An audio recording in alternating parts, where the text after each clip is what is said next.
are live. Not your mic going out right as you scream. Yo, what? So dead. Your mic said nope. No. No, not happening. What a way to go. Man, what a welcome back, man.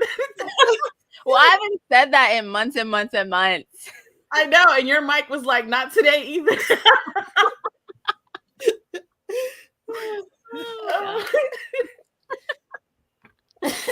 Hi, everyone. We're sorry. I mean, honestly, at this point, we should have known better than to like not get too cocky in the backstage. We got cocky in the backstage and got immediately embarrassed. Oh goodness. Okay, well, I think we're gonna give everybody like 2-3 minutes to get in. But while we wait the 2 minutes, hi, welcome back to Black Prose Club. We've been gone for a hot minute. I don't know how long we've been gone. I didn't even look. Time. I just refused to look this time. I know. I was like, I don't know when our last video was, but why do I feel like it was it was like I feel like it was the beginning of August. That's my guess. I'm not looking, but that's my guess. Yeah, it's been a long time. We've been on our an unofficial hiatus, and on purpose.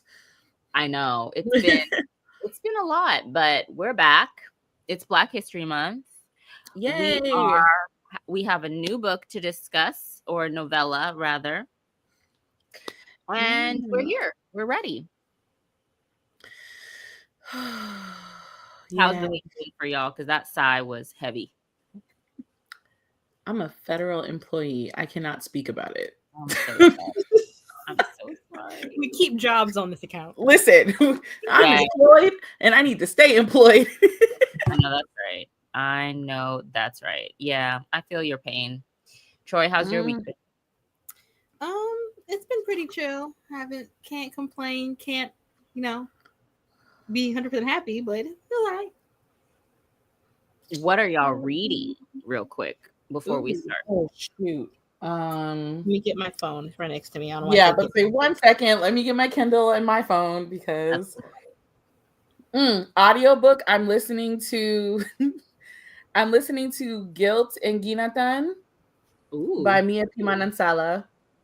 It's another mystery novel. And then physically reading, where's my book? It's another book somewhere around here. Jade City is what I'm physically reading. Oh, nice. Okay. And then this book. Yeah. I am also reading 2 things. I'm reading a Natasha Bishop book called Where We Found Our Home. Main guy is a firefighter. So I was like, ooh, okay. And also I could not for the life of me get the like really popular one that's going around right now. One More Week or Just for a Week. Okay. Oh, the one with the pretty black girl on the cover? That one? Yes. Oh, okay. So I was just like, this one's on Kindle Unlimited. So I was like, let's do this one. And then the physical book I'm reading is called The Unbearable Lightness of Being. Oh, nice. Okay. So we're ready for yours. I have a confession to make. You haven't been reading? Not read anything since y'all saw me in person. Wait, when did we see you in person? Wasn't that the week of my birthday? Yes, September. What? Oh, Sheila, are you okay? You good, bro? Not okay. Oh my God, we're having an intervention after this. What? I know. Like I know you've been in a K-pop C-drama like hole, but we will discuss this afterward. We are not putting your business on Beyonce's internet. On Beyonce's internet. Speaking of Beyonce's internet, are you going to... Girl, I logged in with my pre-sale code. Yeah. And the same place that I sat for the Renaissance was $800 something. Oh, baby. I'm sorry. And I was like, dear bots and Ticketmaster, that's terrible. Your days should be numbered. May you never have a cold pillow. May you always have a crooked shoe. And may you always trip when you walk. Because what is this? Not a crooked shoe. That price hike is diabolical. It's no, and then the worst part was I clicked on it because I was like, let me just see. Why were the fees for this $800 seat $300 something? And one of the fees listed was basically a in-demand ticket fee. Wow. Ticketmaster count your days. Yeah, that's because obviously I'm trying to build something right now, so I couldn't buy the ticket, and I kind of am glad that I, checked myself and realized like this was not the ticket for me, babes. No. Yeah, that's insane. I'm so sorry. It's okay. Cowboy Carter lives on in my playlist. There we go. And I know Act 3 is rock, so I might as well save my coin. Yeah, just save your money. Yeah. Okay, I think we should get started on our first reading sprint. It's 7:38, right? Wait. Let me introduce the book first. Oh, that's right. Okay. So, first of all, we are reading The Lady Widow, Book 1, Death Among the Stars by C.M. Lockhart. What we're doing for this particular read along is that we are reading and discussing today. So we're going to start off with a sprint. With our first sprint, we're going to do a 30-minute sprint. You are to read from chapter 1, which is, hold on. I put tabs in the chapters this time and I still failed. You start with Birth of a Widow and you end with, I don't know. We'll figure it out. I forgot the name of it. End with 68 Days a Widow. Thank you. So we shall be reading for the first part of our thing. If you have thoughts or want to leave thoughts in the comments while you read, feel free to do that.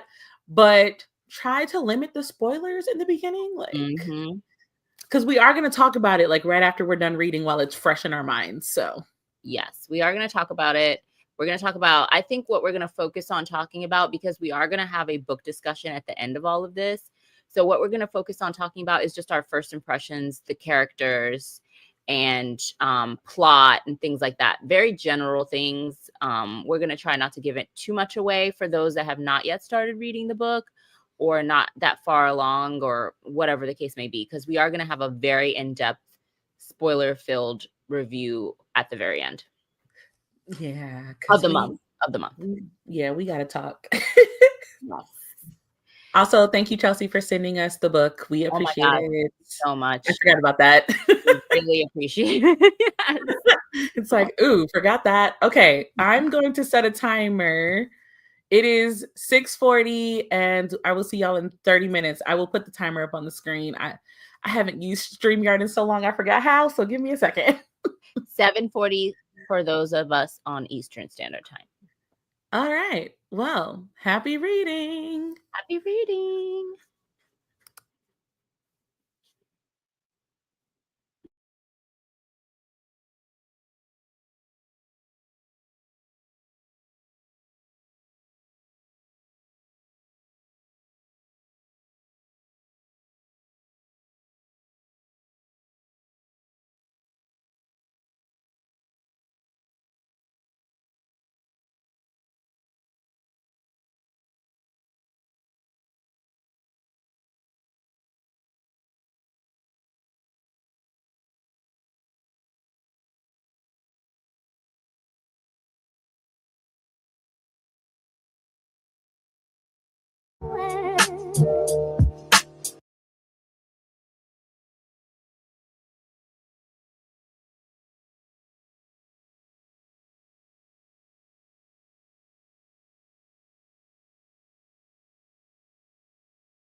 Hello. Hi. Where we at? I'm on page 39. Okay. I'm starting chapter 3. I don't even know what page numbers are. I think I zoned out in terms of chapters. I don't know what chapter I'm on. I had to like click and look. Yeah. I'm in the middle of chapter 5. Okay. Is that the 40 Days a Widow, or is that the one after 40 Days a Widow? It is in the midst of 40 days, I believe. Oh, okay. So I think we might be in the same spot. Okay. Well, I'm down to read some more. Me too. Yes. Let's Okay. Let's do another. How long do you want to do this one? Let's do 15 minutes and then we can start our discussion. Okay. Okie dokie. Hold on. I like reading with you guys. I know. It's so relaxing. Hey, Bree. Okay, so we're going to do another sprint. It'll be 15 minutes. It's okay if you don't get to chapter 7 today, because I'm sure we can still have a good discussion regardless. So 15 more minutes. Happy reading. Happy reading.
Second sprint done.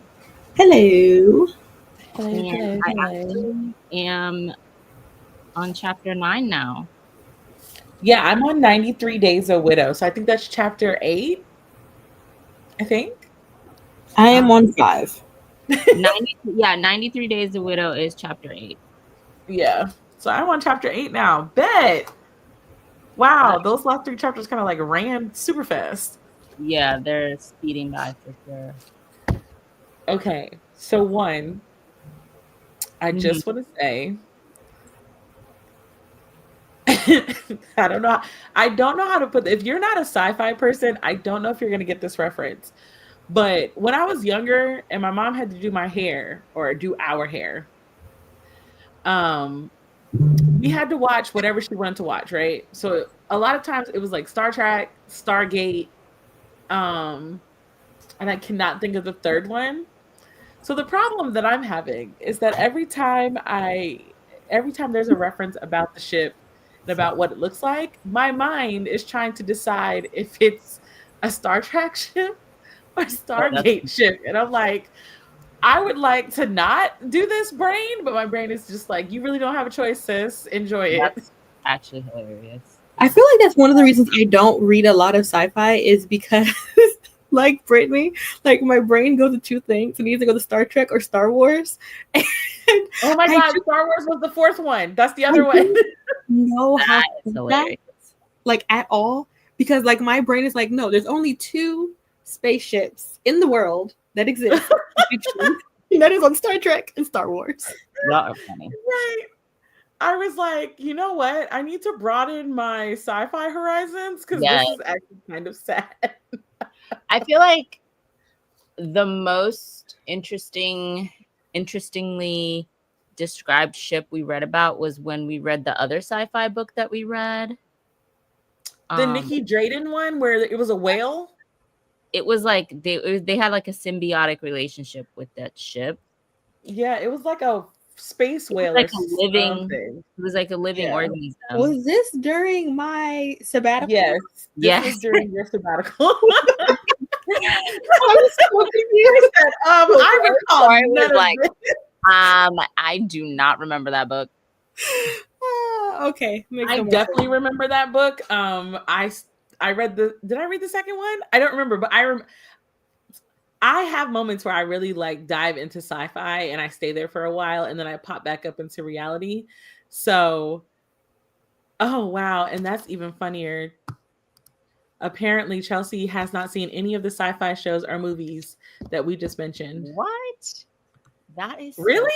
So I know for me, while I was reading. Okay, so let's backpedal.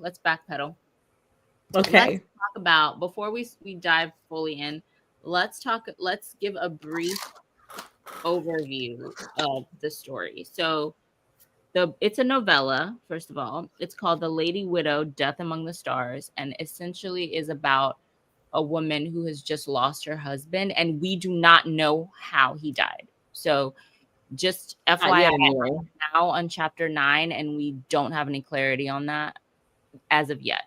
So all we know is that she's lost her husband and she falls into this like deep depression because she's grieving, and she ends up, and we also get, this is some other facts that I've gotten. Apparently they were married for 12 years. Yeah. And he met her because he got lost. I was like, oh, this is a cute little meet cute. It was a meet cute in sci-fi world. It's so adorable. I know. Like, it was the most normal meet cute ever. It was very normal. I was trying to put the pieces together because it sounds like when they met, he was lost, but it also sounds like Earth wasn't fully aware of alien species at that time, is what I'm kind of gathering from the way they met and how they started dating, and she had no idea he was an alien. And then when she found out, her gut reaction was to break up with him and not believe him and think he was crazy. Yeah. And so I didn't think it implied that they knew about aliens even after his death either. Well, that's what I'm trying to understand, because after he dies, she leaves like straight from the gravesite. I don't know if it was the funeral or she just visited the gravesite before she left. but she leaves with his best friend, who also sounds like it was his second in command, James. Mm-hmm. She leaves with him and goes to the ship, and they leave Earth. So I'm trying to figure out, okay, is Earth now aware of aliens? Because he said the ship is docked. Didn't he say the ship was docked by the river or something? Maybe I made that up. I feel like it didn't look like, in typical sci-fi fashion, I'm assuming that the ship did not look like a spaceship when it was docked. Also, let's be honest here. If America knew that there was aliens just chilling on Earth, they wouldn't be quiet about that. They would be quiet about it, but they look like black men at that, please. They'd be doing everything in their power to find them. That's true. I was trying to put the pieces together because they also don't call Earth Earth. It was like, wasn't it like Star Prime? It's Star like Prime 1 2 something. Yeah. So Earth is not classified by the word Earth in the known, what was it? The known planets.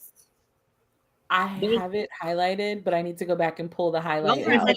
I have no idea. There's like a coalition that apparently Xavier, that's her husband's name, Xavier worked for, and it's like the known planets something. Like it sounds like a government. It sounds like an intergalactic. It sounds like a government entity, and agency. The known universe's Allied Federation. They have a United Nation in space. I love that. Yes, that's what it's the Star Wars reference that I got in my head. That part. So, at this point in the story, we are still in the midst of Lady Kyra's grief. And her grief is serious. Her grief is devolving into a drug addiction. Can we talk about devolving? I think we've already got there, honey. We are deep within the depths. I was like, Miss Kyra, can we rewind and you ask James what the terms and conditions of that blog was? That's the thing, though. It's very clear that he told her in the beginning, but she had already zoned him out. She completely ignored everything he said. Can we talk about how a little thing of slime, she doesn't even know if it's alive or if it's like its own sentient being, but she's like accepting it into her life, letting it blow smoke around her? I was like, girl. Well, like in the beginning, she thought that she didn't even like, because she even mentioned when Pia was holding it, like, oh, is it responding? Does it like realize that, like, does it have feelings? I was like, dang, girl, you just been feeding the thing matches and just it's out here floating, not even thinking about it. Also, and then we find out that the slimes must have different purposes, because she talks about, I don't know if Troy, you may not have gotten to this part, but at one point she starts wandering around the ship and she sees more slimes and they're cleaning. Yeah, it's like the white slime clean, the teal slimes provide direction. I would like a fire slime, though. Like, obviously, I'm not going to go like grief or anything, but it would be nice to kind of just zone out and throw a match or two and like let it do what it do. And I like how she says, like, whatever smell comes out is like whatever's in her thoughts, which is very interesting. Yeah. It's like, I have so many questions about the slime. And it's like a psychological drug. It's not like O'Shleigh's like, I can't. I'm like very intrigued by the slime thing, because every time she feeds it a match, the smell is different, which indicates that it's a psychological thing. It's not like, for all we know, it could literally just smell like burnt smoke, but to her, the smell is different each time based on where she's at, what she's thinking about, and, you know, the nostalgia and her memories and stuff. And I'm like, so you are taking psychedelics is what you're telling me. Also, if you order the hardcover of this book, you get Gloopin as a sticker. Really? Yeah, you do. It's just as cute as the one in the pages. You get a sticker. Now that I know its name, I'm like, oh my god, I have Gloopin. That is so funny. Yeah, just also, I've been calling it Gulpin in my mind. I've been saying Gluppin. You just ignored the L completely. I said Gluppin, but I mean, I know the L is there. So you saw the L and just said, no, it's not going to be that. It's going to be Goopin. Goopin is hilarious. You know what? This is a judgment-free zone, but I do wonder how you read that and still said Goopin. And the fact that she said Gluppin, Gloopin, whatever, like 80 times, and you just keep on reading in your head, Goopin the third, Goopin the third. Oh my God. I'm sorry. About Kyra. Okay, listen, grief is a crazy thing because the fact that her husband of 12 years died, right? Mm-hmm. She knows no one except James on this ship. And James is like, so are you coming? And she's just like, yeah, okay, I guess. And then she gets on a ship, proceeds to go to the lowest sector by herself, talks to no one. And I'm just like, I'm sorry, I get that you're like the captain and everything, but where is your like sense of wanting to live? Because my first thought process would be my alien husband's, I don't know, bounty hunter ship wants me to come aboard, and no, I'm sorry. But also, like, okay, so I'm taking this differently. So she was so grief-stricken and shocked because if you read on, it says that like she found out her husband died because James came to her door and was basically like, he's not coming home. You know what it reminded me of when you have a husband in the military and the soldiers show up at your door with the folded American flag, and you immediately know what that means. Yeah, that used to be like a terrifying memory or like a terrifying thought of mine when I was a kid. Like, I instantly thought about that. I was like, not him showing up with the proverbial folded flag on her doorstep. Like, yeah. Essentially.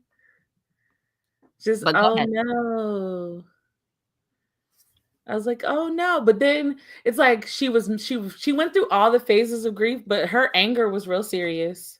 Very. Then when she decided to just upheave her life in a duffel bag and get on the ship, and then not only that, she realizes that this ship is basically like a space city. Yes, a full-on space city, and the only thing she wants to do is go all the way down to the bottom of the ship. I know, it's so sad. I was like, girl. But I had so many questions. I was like, where's her family? Because she mentioned her dad briefly, because she said that, I think there was a sentence where you may not have gotten to this point, Troy, but when she gets lost, she runs into the cyborg dude that hates her for no apparent reason. And he's also a mechanic, and she is kind of talking to him, and he's getting angry. And she briefly mentions that his anger reminds her of the cartoons that her dad likes to watch, where the steam come out of the character's ears. So she mentions her dad briefly, but she doesn't mention any close friends or any other family members. And when she left Earth and she left her house, she literally just left with one duffel bag. So I'm just like, do you not have any other people in your life? It's just you? You're so intrigued by like the mystery of her. I will say that like if you're so deep in grief after being with someone for 12 years, and like she says, like, what is it, like chapter 3 or something, that like all she wanted to do was be around like him, even if it was in the sense of being on this ship and he was not there. But then she gets there and like she's offered the captain quarters, and she gets there and like has a complete panic attack because it smells like him, it looks like him, like everything about it is him. And she realizes that, okay, maybe I do not want to be super engulfed in all of him. I just feel like, though, she also realizes that the him on the ship is not the him that she knew in the first place. Like, can you talk about how she's irritating the hell out of me? Because she's like, no, I'm serious. She's all like, oh, Captain Zay and Xavier are not the same, and like that's making her feel worse. And I'm like, okay, who is married to a man for 12 years and never goes with him on his Space Odyssey adventures? Like, girl. Yeah, I was like, so what did you do on Earth while your husband was in the stars? Well, did you see that part where she was like, laundry, plans? I was like, laundry on the list? She definitely has people, because she like the part you're talking about, she says like dad, work, someone named Jasmine, work. And so she had a baby, right? Somebody baby. Yeah, like, with the baby, like she had a baby. So she definitely has people in her corner. But that was my point, was that like I feel like that's one of the most important parts of it, though, is that like she's so deep in her grief that she can abandon life on Earth and get on this ship, because like all she wants to do is like have some semblance of him. She also has the regret of like not getting on the ship while he was alive too. Every time that he would ask her, like, let me take you to the stars, she kept on saying no. Which is insane to Which me. is wild, because if I'm going to get with an alien man, he's taking me to the stars every day. Actually, you know what? In a world full of fiction with a human girl and some type of fictional creature man, it's kind of refreshing that she didn't jump full force into, you know what, alien? Let me get aboard that ship and travel. No. Because after she accepted the talking flowers saying, please forgive our captain, she had already accepted everything. She should have just got on the ship. No. Like, that's no. Talking flowers, ho. Talking flowers. I feel like there's a total difference between accepting something on Earth and going up into space. Talking flowers. Look, I would just like to there's a difference between accepting something and like doing something. You can accept something and not ever do it. But that's so weird. Feel like if you're married to somebody for 12 years and they're 12 years because they're a freaking alien that's flying through the galaxies and you don't even have one curiosity, not one wedding anniversary you want to spend on a different solar system. Are we for real?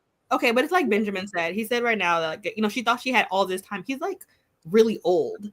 And he was supposed to outlive her. So she thought she had so much time. And if that one quote that Oshila was talking about shows us anything, it's that she had a lot of stuff to do on Earth that kind of took precedence, I would assume. Because we don't know, but I would assume it took precedence over like, going to be what I'm sure she thought was frivolous and going to see stars. Like, I can do that anytime. My husband's an alien. He does this for a living. I can do that some other time. I can't be here for this baby to be born. I can't always be here. It also sounds like she never took any time to even go into his ship. She's never even been on the man's ship. I'm not saying I understand. I'm just saying that I can kind of understand if we're talking. I feel like it's easy to talk for us because this is a fictional world where aliens exist and all this, you know, fantastical stuff exists. So we're like, oh my God, I would absolutely get on that ship. But it's already real for her. Like, she knows it exists. Like, it's not supposed to go anywhere. Look at you spitting facts. Dang. You might be right, but you're definitely right, but I'm still irritated. Yeah. I was like, I'm going to accept the fact that you actually bring a lot of facts to this particular argument, but I want to know why that hoe did not get on that ship one time in 12 years. Can I just say one thing, though? One thing, it's about Chelsea. One thing I will not let Chelsea do to me this time is like anybody in her books. With this point, you traumatized? They emotionally detached. Everybody is guilty until proven innocent. That is fact. Okay, so that actually kind of leads me to my next statement. I finally figured out who the little girl on the cover is. Oh, is it Pia? It's definitely Pia because she's described as full face, purple eyes. Yeah. And lips that are shaped like a russet potato. Oh my God. The part where she instantly was like, who looks like a potato? Oh, I want French fries from McDonald's. She was so high. I'm like, oh, she says, how did we get from the little girl is pretty to I want some thin shaped potatoes? I wonder if the cafeteria can make me some. He was like, I wonder if they know how to make that. I was like, oh, she's high. Yeah, once I read that description, I was like, so that's the little girl on the cover. This whole time I thought, oh, is it like the mother and daughter seeking revenge? That's crazy. But then I'm also wondering, why is Pia so invested in her captain? Very invested. That was, well, he was like her dad. He was her dad. It's giving Meet the Robinsons, honestly, in this particular sense. He was her father figure. And the part where, I don't know if you've gotten to it, Tori, where the part where she says, well, nobody else cared about me. That my heart broke. Oh my God. Yeah. I was like, oh my God. Very sad. Like, oh no. Very sad. Why would anybody else care? I just connected the dots because I don't know why I didn't sooner, but when she keeps talking about how like the days blend into nights and there's no sun and she doesn't know how many days it's been. And I was like, oh, And I was wondering, how many days has it been? And I was like, oh, wait, the chapters tell us. I'm about to say, thank God for the chapters, because it's kind of keeping it in perspective. Yeah. Because like the first 8 days, her whole demeanor is totally different. And by the time we get to like the 2-month mark, she's all the way in Deluluville. Yeah, she is. I kind of figured that was like purposeful, because there's like a question mark behind each number. And I'm gonna that she's so high 24/7. Like when you're like on a bender, like days blend together. You don't know what day it is. That's very true. Yeah, actually, now that I'm looking at it, as you start looking through, you start getting question marks. Look at you putting shit out, bro. 68. Yes, right. I love it. Today, man. $1,000 better be work for. I'm about to say, you better put that English degree to use, sis. That's right. But you know it's bad when she's like, oh, you know, I soak in the tub for hours. I'm like, oh my God. No. She says she soaks until she becomes a prune every day. I was like, every day? Every day. And the water never gets cold because, you know, in normal life, the cold water kind of makes you get out. So I would absolutely love a bath that does that. But then you would never get out of the bath. That's the whole point. Like the cold water is literally what wakes you up to the fact that you've been in there too long and you need to get out. But if the water just stays warm for as long as possible, you could literally be in there all day. That sounds beautiful. I know that's not great, but that sounds beautiful. That's like my worst nightmare. I don't know why it's so funny, but that's so funny. Why? I just bath. She's like, that's my worst nightmare. Shalay and I have totally different ideas of nightmares. Like sitting in a submerged body of water for any length of time, this doesn't sound like a good idea. It's not like you're putting your head underwater. It just sounds bad. I can't get with bath. I don't know if I have I think I'm in the middle. I feel like I could definitely do it for a long time, but I could see it possibly getting old. I'm a person that I have like on Sunday nights, if I don't have anything to do, I will run a bath at like 5:00 in the evening, and I will get out the bath at like 9:30. Well, so let's come down from Bougieville and go back to Peopleville, where me and Ocean have like bath. Oh my God. Brittany, you have attacked for no reason. I don't even have a bathtub here. I just got attacked for no reason. Not attacked. Listen, your tub is immaculate. Your tub is immaculate. But for most of us, we do not have that nice of a tub. Whenever you get to a point where you actually have bathtub paraphernalia and like things to do in the bath, it's gone too far. Gone too far. I'm not saying shit, man. It's all right. Okay, circling back to the book. So called out, Jesus. No, but I need Gloopin. For you, give me Gloopin, please. My feelings are hurt, and I want good memory. Oh God. Okay, so I don't want to talk too much about any other details. But what questions do we have so far? Like, do we know what direction the story is going to go in? What are we most looking forward to? Let's see. One, I'm looking forward to when James, it's very clear, James is going to piss her off by taking Gloopin away. Yes. I think because there has to be some kind of moment that like pulls her, like get it together type moment. Like I know there has to be that kind of moment. James is going to be the one to do it. That's my guess. Okay. I want a confirmation on who Pia is. Okay. I actually want more descriptions about the ship because I still don't have a clear picture of what it looks like. Yeah, I'm a little confused about the ship and what it looks like. I want like a diagram. I want like a full on like picture. Yeah, because as I try to picture each part as it's described in my head, I get lost. So I would like a map of that. I do actually look forward to hearing the reveal of like what happened to the captain, because we know like based off the premise of the book that he was murdered, but like, do they know that he was murdered yet? Because everybody's like waiting to see.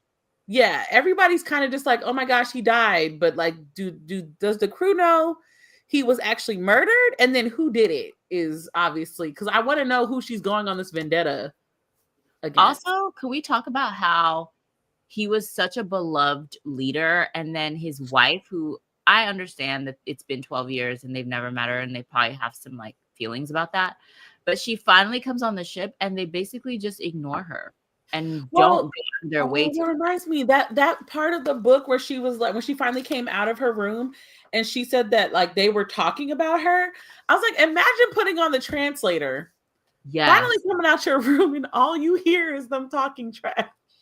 Like, to me, that's so wild that like they loved him so much and like they finally have a chance. Because I'm sure it's been 12 years since he's married. So I'm sure they've all had questions like, oh, what is your wife like? Stuff like that. They finally get a chance to meet her and they're just so not like so mean. I'm like, that's crazy. Are they mean or is she just like not being friendly? No, that's a good point. Listen, because in the beginning she was real rude. Well, here's the thing. I understood that because people were treating her like it was just a normal Tuesday, and she's literally has lost like the love of her life. And like the way James was just like, are we leaving? Like, she's at the gravesite, like, sir. Yeah, okay. To be fair, yeah. James was wild for that question. She's not gonna be all happy, roses and sunshine and polite and smiling. Like, it's like on one hand, because I'm obviously a little bit behind you guys, but I feel like on one hand, like I agree that he was really like abrasive with like, okay, let's get to getting. Well, on the other end, I also kind of understand where he's coming from. Like, if everyone we've been introduced to at this point are good people and good guys, then I could understand James being like, okay, well, like, yeah, this sucks. But for James, it's probably just like, yeah, I just lost my captain, but there's like hundreds of people who are like really need us, so we need to go. Like, he doesn't have the ability to grieve in the way that she does. Like, she can like go to Sector 9 or 10, wherever she was, and like go grieve and be sad and be angry and get high and do all the other stuff, but he doesn't really have the ability to do that. So it's like, okay, Xavier left you all this stuff. I need to get your ass on this ship and we need to go. Yeah, that's true. Because even though she's the craziest part is that she's the captain, but she's not the captain. You know what I'm saying? Like, yeah, she's just not really the captain. Yeah, she's a figurehead at this point. She's a figurehead. Yeah. Can we talk about that hater cyborg dude? Like, what's his beef? Like, I was so confused. I'm just like, wait, for real. Like, what? I wanted her to actually cuss him out, honestly. Oh, yes. Because of everybody on the ship so far, he's the only one that was bold enough to come at her like directly. So when she was like, but he like hates her. Yeah. Like, he hates her. Like, literally hatred. I'm like, what is going on? Talking about she's not good enough. How do you know this? You don't know, sis. You've just met her and she's literally in the lowest point of her life. Right. Craziness. I was like, ooh. I was like, see, if she would have cussed him out, this would have been fine. I was like, someone needs to turn him off. Yeah. That is so vile. Turn him off is crazy. You piss me off. However, I did get a very like, I don't know how to explain this either, but the visual that I had of like the mechanics room where he was like scanning and drawing at the same time, I was like, oh yeah. This is very sci-fi right now. We are very much in the sci-fi realm. But yeah, she should have cussed him out, or as Ashley said, turned him off. Like, I can't figure out if because cyborgs are like partly human, right? Yes. Okay. And from what I understand, his brain, everything cognitively is still 100% human. Or I guess I don't really know what he is. He's a cyborg, but we don't know what the other part of his cyborg is. Yeah. But I also thought, what if his grief anger is manifesting as anger, and he's just displacing his anger on her because she represents what he loved? Very possible. I think that's very possible, especially because Pia said that like at one point he was like happy for Xavier, like happy that he found somebody that he actually loved. Yeah. So it does seem like a lot like, because you have to also think about it like this. There's this whole crew of people who for 12 years knew that their captain was married to this human person who like refused to meet them. Didn't get on They also said he didn't go too far away from her either. Yeah. Like they didn't. They couldn't even like do their normal bounty stuff. Like they couldn't do it, or at least not to the extent that they were doing it. Yeah, because he had to get back home. So she just doesn't have a good image to them, basically. Yeah. Like some of them have romanticized her, and then some of them have like built hatred towards her. Yeah. But everybody is also still giving her sympathy to like grieve. Mm-hmm. Except for Cyborg. I cannot remember his name right now, but Cyborg. Sigurd? Is it Sigurd? It's Siguad. Oh, there's an A in it? Okay, well then I'm... Oh, wait, hold on. I might have added an A. Wait a minute. The only one I know for sure is Gloopin, and I will continue to laugh about that. Oh, it's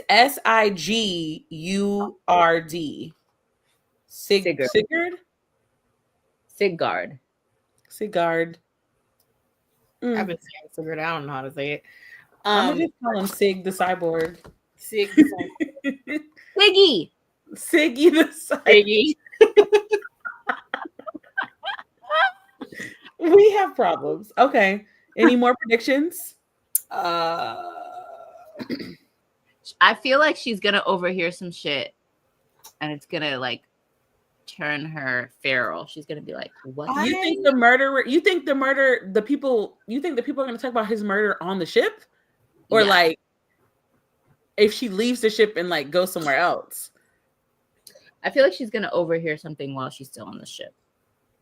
See, I thought she was going to like finally venture out and end up in like a market or someplace, and then people talk about how like they weren't expecting to see that shit because of everything that happened. That's what I thought.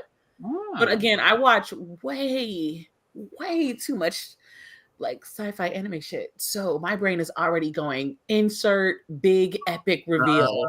Okay. Yeah, I'm not a huge sci-fi watcher or reader, so this is all like sci-fi watching is all the way up my alley. Yeah, I do watching. I don't do much reading. I have to be in the right mood. But when I am in the mood, it usually is space related. Like I'm usually like space opera. Like I love a good space opera. Yes. We don't really get a lot of them. Well, we definitely don't. Especially not a lot of Black ones. Oh, definitely not a lot of Black ones at all. Yeah. So I'm like, ooh. Figured. You know what? Wait, Troy, have you seen Cowboy Bebop? I've seen like clips of it. I've never actually sat through it. I kind of feel like I'm going to make you guys watch Cowboy Bebop and then reference this book after it. But we might have to do that on our next visit. The last, just saying, thing you made me watch had me depressed for 2 months. Okay. On that note. No. Don't leave it like that, because it makes it like I made her watch The Owl House. That's not, I know exactly what it was. Okay, I was reading those chats. I may not have been responding, but I was reading. Right. I'm gonna say no. We're not gonna make it sound like I had her watching something crazy. It was just The Owl House, and it was just a fantastic piece of oh no, it is emotional roller coaster that was experienced while that was wild. It's literally become one of my favorite TV shows of all time. It is in my top favorite TV shows of all time. It is. Yeah. So that's why I was like, no, we're not going to end it right there. It has to be clarified. I did not have her watching something crazy. On that note, we will return back next Thursday, 7:30 p.m. Eastern Standard, 6:30 p.m. Central, to discuss the next chapters, which we will be reading chapters, 7 through, I want to say 13, but I could be wrong. Chapters 8 through 14 will be 14 next Thursday. We will still have our reading sprint just for those that need, because as you guys have guessed, this is a very quick read. So don't feel the pressure to have everything read by Thursday. We are still going to have a reading sprint prior to our discussion. So we will see y'all next week, and happy reading. Bye. Happy Black History Month. Bye. Bye-bye.